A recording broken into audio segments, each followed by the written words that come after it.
क्या भारतीय जनता पार्टी किसानों से नफरत करती है? और अगर नहीं करती है तो कंगना रनावत ने यह बयान क्यों दिया?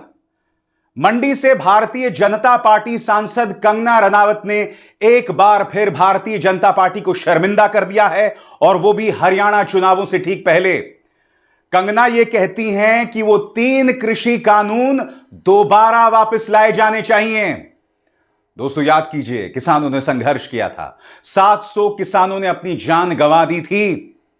प्रधानमंत्री नरेंद्र मोदी को देश के सामने आकर उन 3 कृषि कानूनों को वापस लेना पड़ा था, यह कहते हुए कि मेरी तपस्या में कोई कमी रह गई होगी।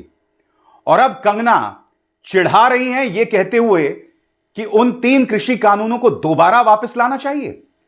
क्या इसमें भारतीय जनता पार्टी की रजामंदी है, या कहीं ऐसा तो नहीं कि कंगना रनावत अपना बदला निकाल रही हैं? और मैं ऐसा क्यों कह रहा हूं, मैं आपको बताता हूं। कंगना की फिल्म इमरजेंसी जो है वो सेंसर बोर्ड में फंसी हुई है। भारतीय जनता पार्टी की सेंसर बोर्ड इसे पारित नहीं कर रही है। क्यों नहीं कर रही है? क्योंकि अदालत के अंदर कंगना के वकील, जी एंटरटेनमेंट के वकील ने कहा था कि यह फिल्म को सेंसर बोर्ड इसलिए सर्टिफिकेट नहीं दे रहा है क्योंकि भाजपा को हरियाणा चुनावों में डर का खतरा सता रहा है। एक डर लग रहा है कि अगर हमने इस फिल्म को पारित कर दिया, पास कर दिया, तो कहीं हम हरियाणा का चुनाव ना हार जाएं। खुद उनके वकील ने कहा था कि कंगना की इमरजेंसी के खिलाफ बीजेपी है, और वो भी राजनीतिक कारणों से। अब कंगना चुनावों के दौरान यह बयान दे रही है। सुनिए कंगना ने क्या कहा। किसानों के जो लॉज हैं वो मुझे लगता है जो रिपील हो गए हैं वो फिर से लगने चाहिए। हो सकता है कंट्रोवर्शियल हो जाए, लेकिन मुझे लगता है किसानों के हितकारी लॉज वापस आने चाहिए और किसानों को खुद इसकी डिमांड करनी चाहिए, और ताकि हमारे किसान भी जैसे बाकी जगहों पे समृद्धि हो रही है, हमारे किसान की समृद्धि में कोई ब्रेक ना लगे। अब जैसे 1 नेशन 1 इलेक्शन, सारे ब्यूरोक्रेसी हो गए, सारे जो हमारे लीडर हो गए, हर 2-3 महीने में इलेक्शन करते रहते हैं। तो देश के विकास में किसान जो है वो मेन हमारा एक पिलर ऑफ स्ट्रेंथ है। तो मैं चाहती हूँ कि वो खुद ऐसी अपील करे कि भाई हमारे जो 3 लॉज जो हमसे जो सिर्फ और सिर्फ कुछ एक राज्यों में जो है उन्होंने उसको लेकर जो है आपत्ति जताई थी, मुझे लगता है कि उनको मैं हाथ जोड़ के उनको विनती करती हूँ कि सब किसानों के हित को ध्यान में रखकर जो है वो लॉज जो है वापस मांगे। किसान है। सबसे पहली बात दोस्तों, कंगना को मानो आदत पड़ गई है किसानों का बार बार अपमान करने की। मैं आपको याद दिलाना चाहूंगा कि इसी आंदोलन में 700 किसानों ने अपनी जान गंवा दी थी। सिंधु और टीकरी बॉर्डर पर संघर्ष करके कई किसानों ने अपनी जान गंवा दी थी। किसान अब भी संघर्ष कर रहा है। भारतीय जनता पार्टी को जगह जगह भागना पड़ रहा है। किसान उनका विरोध कर रहे हैं जहां जहां वो प्रदर्शन करने आ रहे हैं। और ऐसे में कंगना रनावत का एक और बयान मैं आपको याद दिलाना चाहूंगा कि इससे पहले उन्होंने क्या बयान दिया था, याद है आपको? कंगना ने कहा था कि जब किसान आंदोलन हो रहा था तो इसका मकसद था भारत के अंदर बांग्लादेश जैसे हालात पैदा किए जाएं और तख्ता पलट कर दिया जाए। मगर वो वहां नहीं रुकी। उन्होंने यह तक कहा कि किसान आंदोलन के दौरान बलात्कार हो रहे थे, हत्याएं हो रही थी। तब आपको याद है ना, भारतीय जनता पार्टी को बाकायदा संदेश जारी करना पड़ा था कि हमने कंगना रनावत को ऑथराइज नहीं किया है, अधिकृत नहीं किया है कि वो राजनीतिक मुद्दों पर बयान दें, और कंगना इस तरह के बयान देने से बाज आए। आपको कंगना का वो बयान याद है? दोस्तों ये सवाल उठना लाजमी है कि क्या कंगना ने मानो दुश्मनी मोल ली है देश के किसानों के साथ?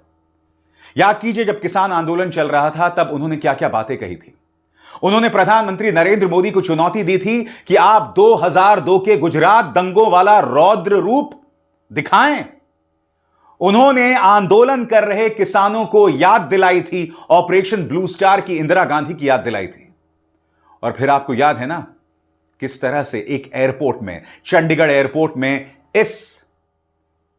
इस महिला जवान ने कंगना रनावत को थप्पड़ मारा था। पूरा देश उससे हिल गया था।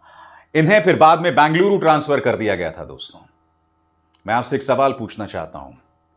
कंगना बार बार उकसा रही हैं देश के किसानों को, बार बार भड़का रही हैं। मैं यह समझना चाहता हूं कि ठीक चुनावों के दौरान इस तरह का बयान देना, खासतौर से तब जबकि भारतीय जनता पार्टी की हालत इतनी कमजोर है, क्यों कंगना इस तरह के बयान देती हैं और बार बार देती हैं? और फिर वो कहती हैं कि दुनिया उनके पीछे पड़ी हुई है। दुनिया उन्हें बोलने की इजाजत नहीं देती।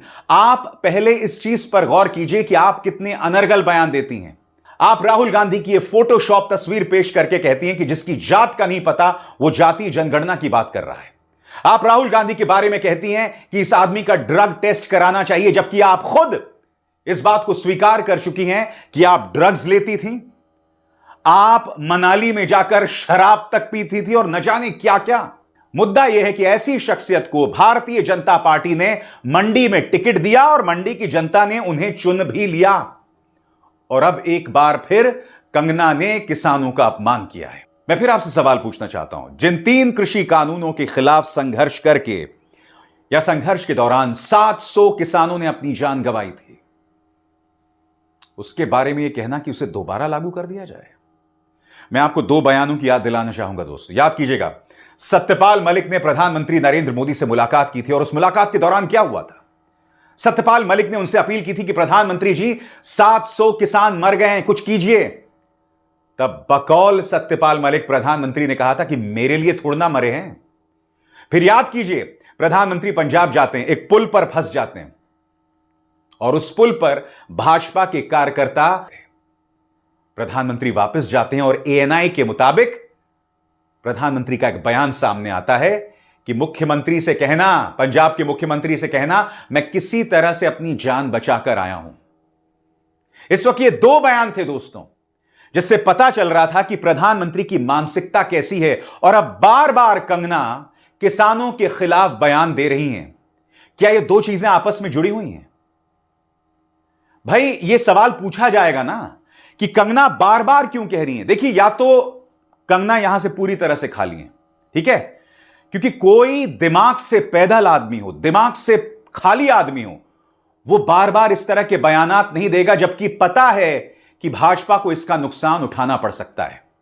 या तो आप ये बयान इसलिए दे रहे हैं कि आपके अंदर किसानों को लेकर इतनी नफरत है कि आप परवाह ही नहीं करते हैं, या फिर जो एक दूसरी थ्योरी है जो मैंने आपके सामने रखी, चूंकि भारतीय जनता पार्टी सरकार की सेंसर बोर्ड ने कंगना की इमरजेंसी को सर्टिफिकेट नहीं दिया, इस बात का बदला कंगना रनावत बीजेपी के खिलाफ उतार रही हैं ठीक चुनावों के बीच।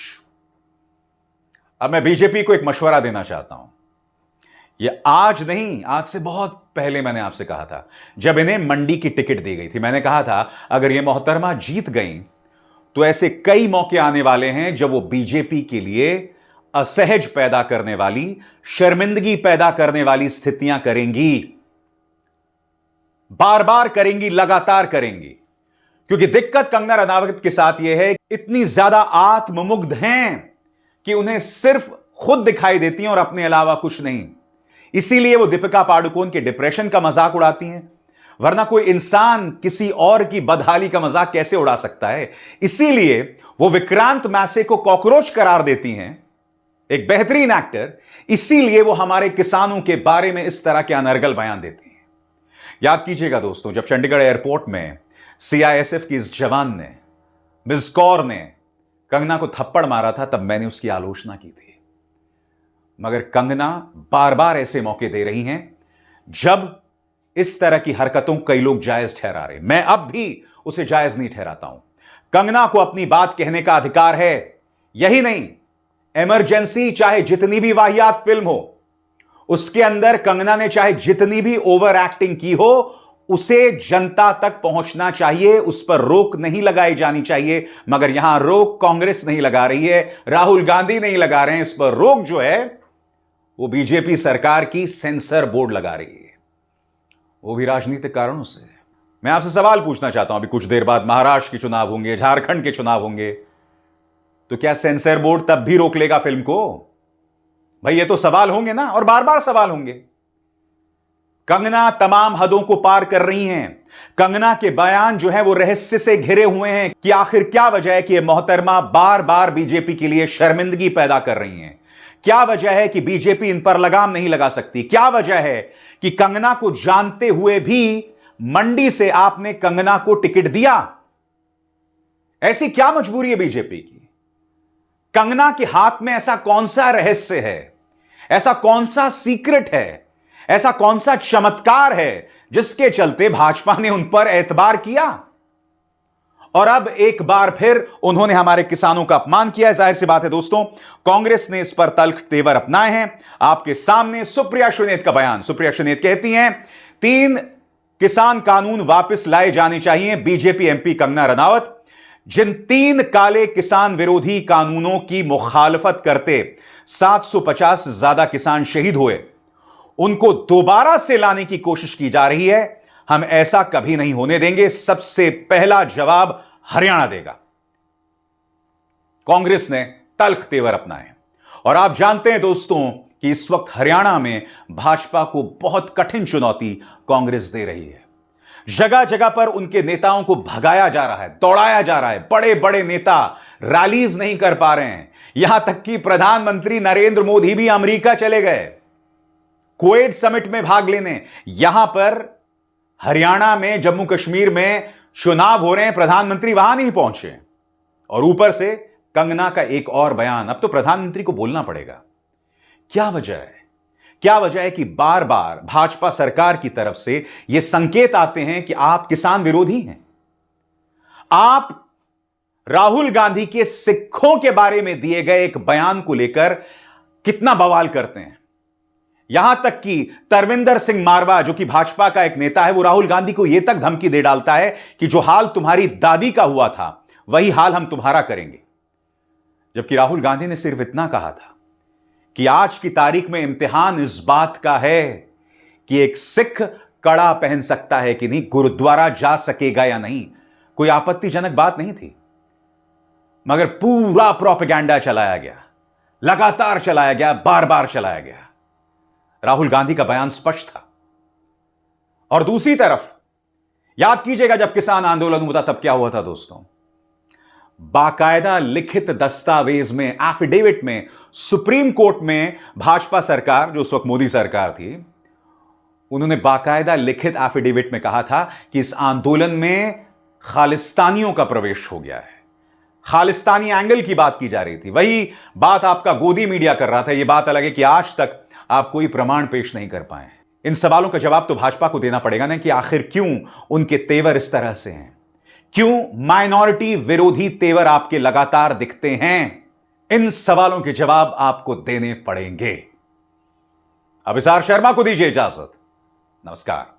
स्वतंत्र और आजाद पत्रकारिता का समर्थन कीजिए, सच में मेरा साथी बनिए। बहुत आसान है दोस्तों, इस ज्वाइन बटन को दबाइए और आपके सामने आएंगे ये 3 विकल्प। इनमें से एक चुनिए और सच के इस सफर में मेरा साथी बनिए।